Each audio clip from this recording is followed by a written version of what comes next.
Andhra Pradesh right now would be pertaining to technically both because a lot of things happen together. Friends, first initiative that I would like to talk to you and possibly elicit your comments would be about the initiative called as Me Seva.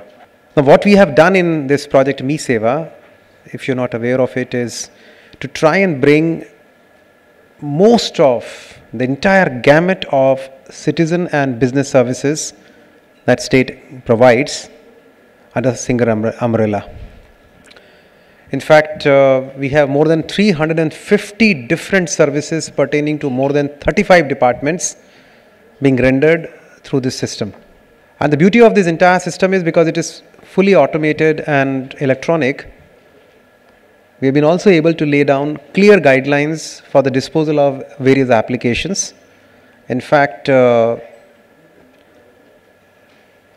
out of the total number of 6.5 crore transactions that we have done in Me Seva since its inception a couple of years back, we have only got some 3 lakh cases which have gone beyond the SLA so far. So you can imagine the reach and the citizen centricity and the speed with which the applications are disposed of. A simple example of Me Seva, I can I just heard that, the state data centers, you have state data centers not being utilized, you have the statewide area networks not being utilized.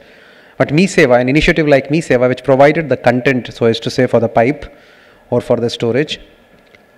Now we have a state data center. The phase 1 of that state data center was utilized long back. Phase 2, which was supposed to be utilized in 2015, has also been utilized. And now we are moving on for the phase 3 of the state data center. That is the extent of utilization. Statewide area networks which were created all over the country, we have already doubled the size of the pipe last year. So you can imagine the kind of traffic which is flowing, the kind of electronic traffic which is flowing. That's initiative 1. The second important initiative that we have is our e-procurement system, and we have been using this for almost 5 to 7 years now in our state. Every tender, every RFP is technically issued through the e-procurement system that we have in our state. So in fact, in our state, what we have done is we've gone through a complete technology process, wherein it's a kind of a private cloud that we have created in the state, and that private cloud is there's a bit of a software which is some kind of a file cloud software. That software runs on that private cloud.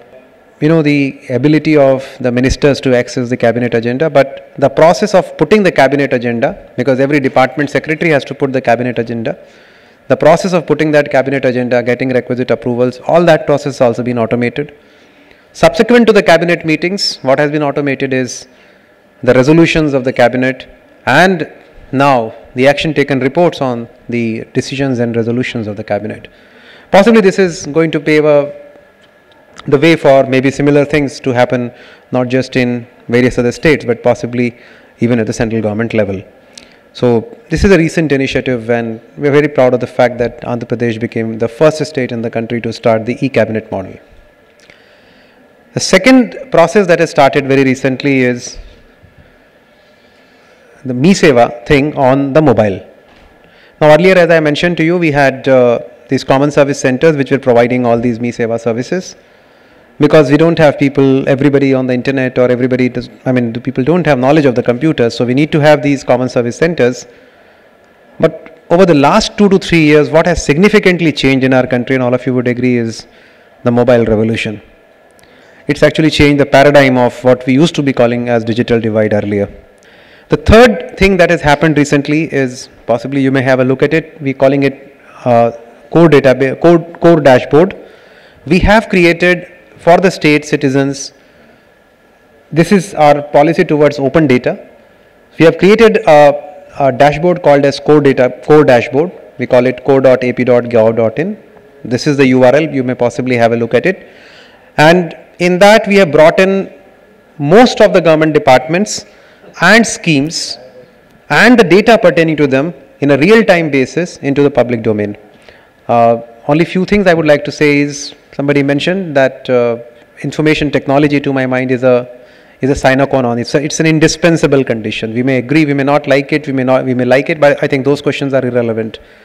States which make use of information technology or countries which make use of information technology for better governance obviously have a handle on the most cost effective delivery of services and citizen centric services. So to an extent,